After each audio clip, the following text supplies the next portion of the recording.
Chers investisseurs, comment allez-vous? Allez, on va directement sur le Bitcoin face au dollar parce que ce qu'on a, c'est quand même notable. On assiste de plus en plus à cette respiration qui se confirme davantage au mesure que le temps passe.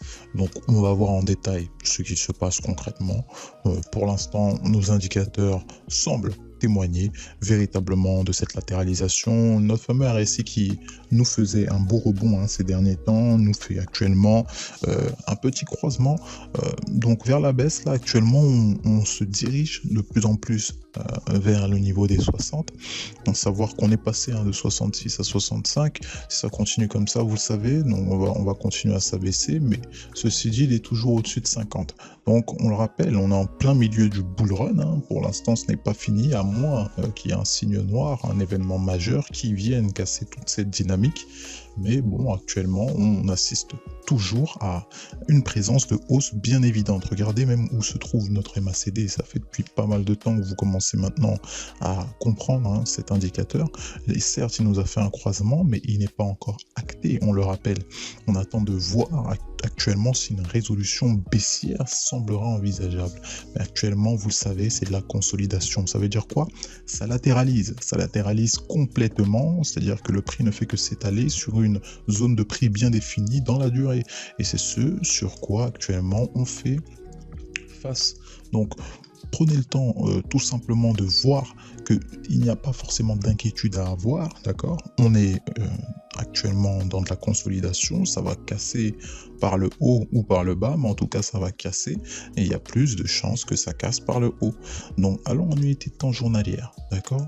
On voit que notre journée d'hier, effectivement, elle confirme ce qu'on disait. Le fait qu'on est vraiment aussi au sein du nuage, ça témoigne vraiment cette hésitation du marché et tout simplement la latéralisation de celui-ci.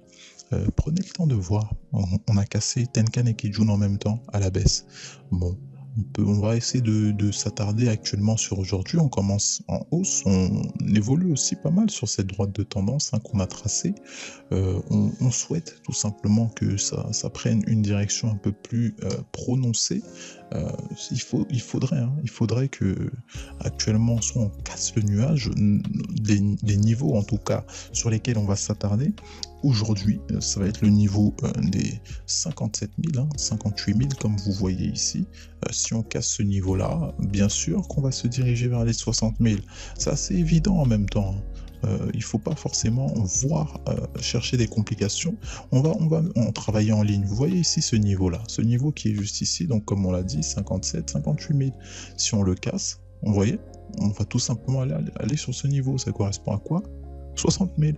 Donc c'est aussi simple que ça. L'analyse technique aussi, il n'y a pas forcément besoin de chercher des complications, il faut simplement prendre le temps d'écouter le marché, de l'analyser comme il se doit. Et il ne faut pas oublier, le marché est aussi logique, c'est des intervenants qui sont derrière, comme vous et moi. Et nous sommes tout simplement ceux qui font le marché. Et il faut comprendre que c'est des êtres humains. C'est des êtres humains et qui fonctionnent vraisemblablement la plupart du temps de manière logique. Prenons le temps de voir ce qui se passe en unité de temps journalière avec nos indicateurs phares. On ajuste un peu le MACD là. On va l'ajuster. On avait assisté à un croisement aussi. Et là actuellement, il semblerait se diriger vers une latéralisation. Pour ce qui est du RSI, vous voyez qu'on est au-dessus de 50. Ceci dit, on évolue pas mal sur cette zone des 50. Ça témoigne aussi de cette zone de neutralité, tout simplement, de latéralisation. Allons en unité de temps 4 heures. L'unité de temps 4 heures est pas mal. Pourquoi? Parce qu'elle nous dit actuellement de manière claire, la baisse en fait de manière plus précise, c'est tout ça. De manière plus précise, on voit la baisse et on se situe au sein du nuage actuellement. Le fameux double top qu'on a effectué, effectivement, il s'est cassé à la baisse. C'était une position vendeuse à prendre, mais bon, la plupart de ceux qui sont actuellement en position cherchent à aller dans le sens du marché, à savoir la hausse. Donc, on peut même voir en unité de temps 1 heure que oui, on évolue en dessous du nuage depuis pas mal de temps. On va maintenant faire un tour sur l'Ethereum face au dollar parce que effectivement on a eu pas mal de mouvements. On a assisté à la création d'un range immédiat après avoir touché les 3500, un niveau exceptionnel, on le rappelle. Donc, après avoir touché les 3500, on a tout simplement créé actuellement ce qu'on voit un range qui peut aller, on peut le définir assez rapidement, qui va de 3400 et quelques, 3400, 3500 à, comme vous vous en apercevez, à 3200. 230 environ. Donc c'est actuellement cette zone sur laquelle le prix évolue. Il est possible, fort possible, que si on casse ces 3230, on puisse aller se résoudre vers des zones un peu plus basses. On va peut-être aller chercher les 3180 dans un premier temps, effectivement dans un deuxième temps les 3100, etc., etc. Vous savez que actuellement on ne peut pas voir le prix monter indéfiniment. Il est vrai qu'on est monté avec une très grande force sur l'Ethereum, mais tout simplement il avait besoin d'une respiration. Pourquoi je dis ça? Montons d'unité de temps en allant en unité de temps journalière. Vous voyez, on a eu, moi je vais pas les compter, on va pas les compter quand même. Vous voyez le nombre de bougies haussières qu'on a eu? Il est clair et net que l'Ethereum avait besoin d'une respiration claire, et actuellement c'est ce qui s'est passé. C'est ce qui s'est passé, et il faut savoir que il a fallu qu'on touche les 3500 pour que ça se passe.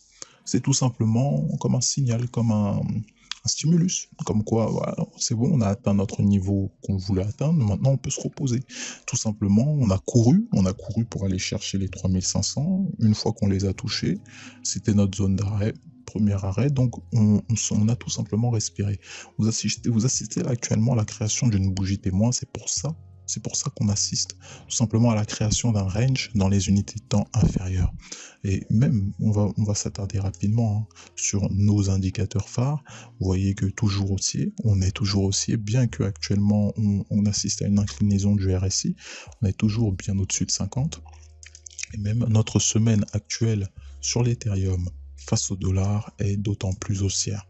Bien qu'elle fût haussière très fortement, qu'on a commencé à retracer, toute cette bougie-là, il faut tout simplement s'attarder à constater la hausse qui est d'autant plus continue sur cet actif. Donc vous apercevez très bien qu'on assiste actuellement dans un premier temps à une phase de très grande consolidation sur le Bitcoin, une phase actuellement en cours de consolidation sur l'Ethereum. On va voir la résolution qui va être suivie durant ces prochains jours. Donc c'est de cette manière-là actuellement on peut prendre le temps de gérer son portefeuille de la meilleure des manières, en écoutant le prix, en écoutant le marché, et c'est exactement ce qu'on vous souhaite de faire. Prenez les meilleurs trades possibles, si vous trouvez des signaux pertinents. Prenez soin de vous également, de vos finances, et quant à nous, n'oubliez pas, on se retrouve à la prochaine. Bye bye.